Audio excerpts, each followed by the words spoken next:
Hi friends, আজকে আমি আপনাদের কাছে একটা নতুন ভালো একটা টেস্টি স্পাইসি রেসিপি নিয়ে এসেছি, যেটা হচ্ছে মরলা মাছের ভাজা। এবার মরলা মাছটাকে তো সবাই আমরা ভাজি, কিন্তু একটু আলাদা রকম করে ভাজিলে কেমন হয় চলুন দেখে নিই। আমি মরলা মাছগুলোর সাথে কাঁচা লঙ্কা কাটা আছে, পেঁয়াজ কাটা আছে, তার মধ্যে কাশ্মীরি লঙ্কা, একটু বেসন, আদা রসুন, একটু সবজি মশলা, জিরে গুঁড়ো, ধনে গুঁড়ো আর মিট মশলা সব দিয়ে আর নুন হলুদ দিয়ে ভালো করে আমি একটু মেখে নিয়েছি। এটা এর মধ্যে তেল গরম করতে দিয়ে দিয়েছি, একটু বেশি করে তেল দেবেন।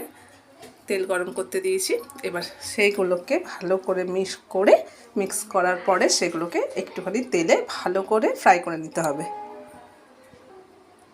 দেখুন আমি সব ভালোভাবে মিক্স করে মেখে নিয়েছি। এবার আমি ডুবো তেলে ভেজে নেব। হালকা আছে, আপনারা একটু ভালো করে ভেজে নেবেন। ভেজে নেওয়ার পরে খেতে খুব টেস্টি লাগবে। আপনাদের যদি ভালো লাগে লাইক, কমেন্ট এবং শেয়ার করবেন। বন্ধুরা, মাছগুলো ভাজা হয়ে গেছে। এইভাবে তৈরি হয়ে গেল মশলা মরলা ভাজা।